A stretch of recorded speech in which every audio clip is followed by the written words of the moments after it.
Alright, it's time we talk.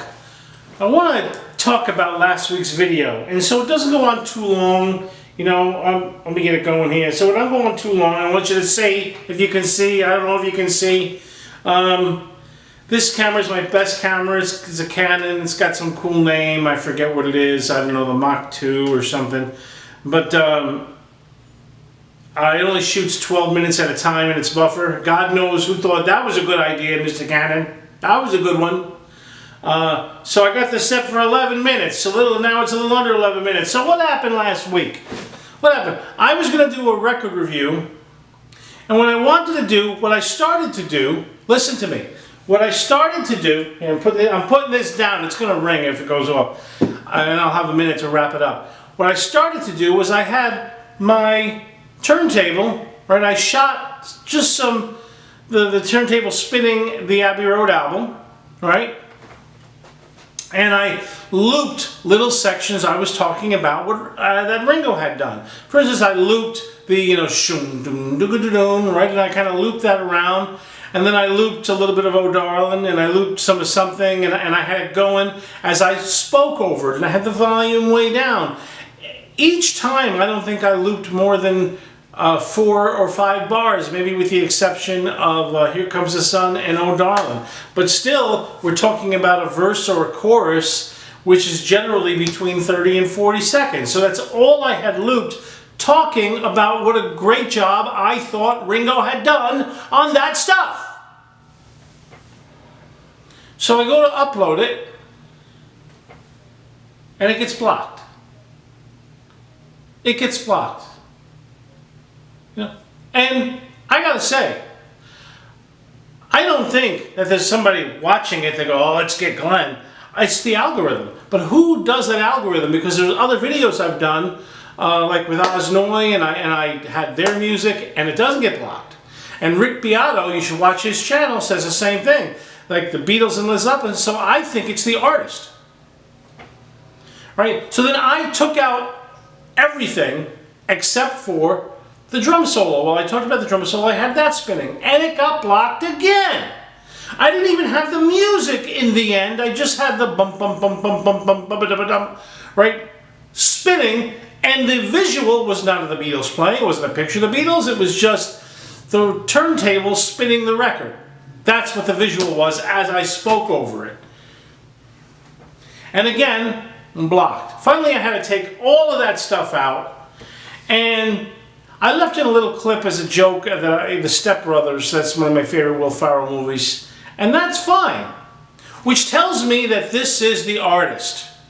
This, because Will Ferrell didn't, I had like a minute of his scene. He didn't stop it. The algorithm didn't say anything about that. So this is Sir McCartney. And look, I'm a fan of the Beatles. I am a fan of the Beatles. And Mr. McCartney, I know you're not going to watch this. And I don't care about me. But people like myself and Rick Beato, we're just trying to pay homage and honor. And yes, get some people to watch. And yes, I'm not going to lie. Maybe get some income from this. There's been a pandemic. Right? I went from having 2 to 5 gigs a week to having like 2 to 5 a month.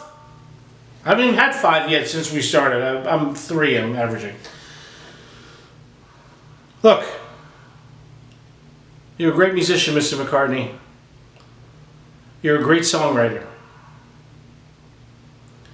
You are worth somewhere nobody knows, I'm sure you know, between $900 million and $1.1 billion.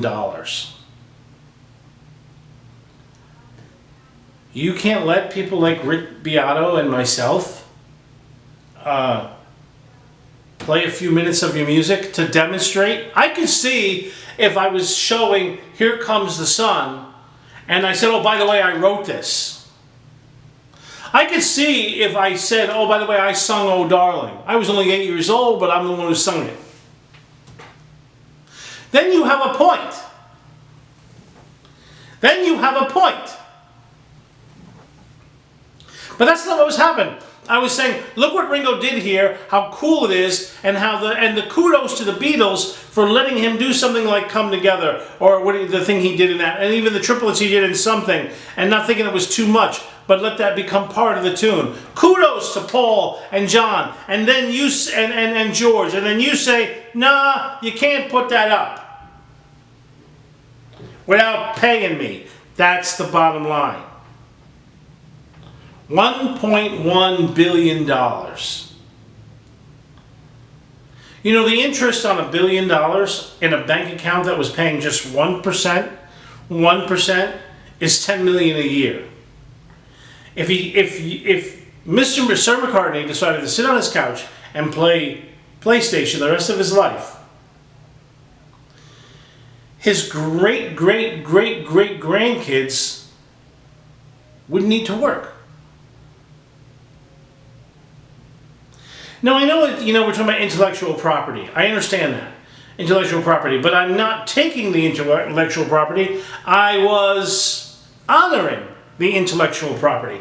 So is people like Rick Beato and a lot of other YouTubers out there who are trying, and all right, I gotta say this, it's been told me a lot of times by more successful players than me, who enjoy my playing, people that I've worked with, people like Danny Serafine from Chicago, the band Chicago, Dick Wagner from Alice Cooper, and the list could go on. I don't want to get into a big bragging thing, that so much of this business is about luck. And the Beatles came at the right time. You weren't terrific musicians when you started. You became pretty good musicians, even Ringo himself. I said that the last album, Abbey Road is his best playing. When you compare that to the things he was doing in Meet the Beatles and With the Beatles and all that early stuff, right? He became quite a song drummer, maybe the most influential song drummer in history. In history.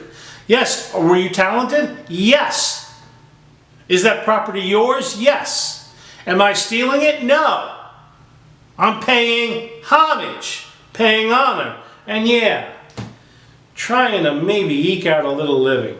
So, Mr. McCartney, if you want to block all of us, have at it. But you know what? I'll tell you the truth. It leaves a stain on your legacy. For me, it leaves a stain. Because you could call YouTube and say, you know what? Any algorithm concerning the Beatles doing that, don't worry about it. Like I said, if somebody gets on YouTube, and says, oh, here's a song called You Never Give Me Your Money that I wrote yesterday. Yes! Block them. But if someone's paying honor to your stuff, trying to eke out a living, let it go, man. Let it go. There's an old thing. Hopefully Mr. McFarlane won't come after me. That really grinds my gears. I think Peter Griffin, the cartoon character, used to say that. Well, that's what I'm doing today. That really grinds my gears. Anyway. That really grinds my gears. Sir Paul, I hope you reconsider. Anyway, stay tuned for the next one. It's going to be a good interview. See you soon.